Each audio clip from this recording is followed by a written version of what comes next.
Bienvenue sur votre chaîne préférée Akhbar el-Bled de Hassan Atlemsen. L'Algérie de Abdelmjid Tebboune et l'Afrique du Sud de Ramaphosa tirent l'Afrique vers le bas. Une double défaite pour Ramaphosa et Tebboune avec le refus du statut de membre observateur pour l'Algérie. Les autorités algériennes savaient pertinemment que leur dossier de candidature, en tant que membre à part entière des BRICS, le prestigieux club des puissances émergentes, ne sera pas validé ni accepté en raison des retards structurels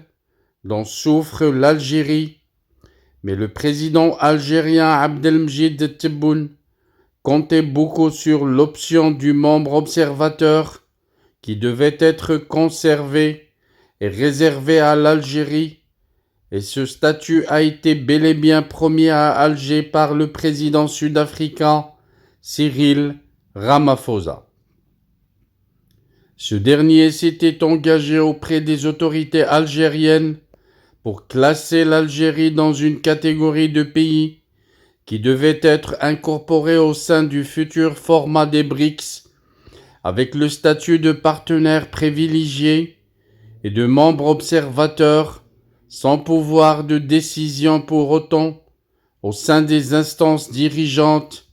C'est en tout cas la promesse qui avait été faite par l'Afrique du Sud à Tebboune, certifie les sources fiables. Une promesse qui avait fait l'objet de moult tractations entre Pretoria et Alger. L'Algérie devait être à la tête de cette catégorie, aux côtés du Kazakhstan, du Venezuela et du Cuba. Mais lors du sommet des BRICS qui a commencé le 22 août et s'est étendu jusqu'à 24 août en Afrique du Sud, Cyril Ramaphosa s'était heurté au refus catégorique de l'Inde et du Brésil à doter l'organisation de ce statut de membre observateur, une résistance qui a été rapidement, expliquent les mêmes sources fiables, présentes sur place, partagées par la Chine et la Russie, qui ont fini par reconnaître qu'il n'est pas utile d'offrir dès maintenant un statut à des pays qui présentent des déficiences économiques, structurelles, ou qui manquent clairement de rayonnement sur la scène internationale en raison de leur influence régionale limitée ou de leurs problèmes politiques internes. Cyril Ramaphosa n'a donc pas pu tenir sa promesse, provoquant ainsi une énorme déception au sein de l'entourage du président algérien Abdelmjid Tebboune, lequel avait annoncé à son peuple le 5 août dernier que son pays pouvait aspirer facilement à ce statut de membre observateur. Pretoria n'a donc pu imposer Alger sur la liste des nouveaux membres des BRICS, et toute la stratégie algérienne basée sur l'intégration au sein des BRICS, présentée comme une cause nationale devant démontrer la renaissance de l'Algérie, s'est soldée par un échec qui n'a pas manqué de provoquer des regrets au sein du palais présidentiel d'Al-Mouradia. À Alger, assurent enfin les mêmes sources, des réunions sont prévues dans les heures à venir pour peaufiner une stratégie de riposte consistant à offrir des mesures politiques permettant à Tebboune de sauver la face devant le peuple et auprès de l'opinion publique algérienne, grandement choquée par cette déconfiture. Parmi les futures mesures en cours de réflexion, un grand remaniement gouvernemental pour sacrifier des ministres impopulaires et leur imputer toute la responsabilité de la mauvaise situation socio-économique du pays.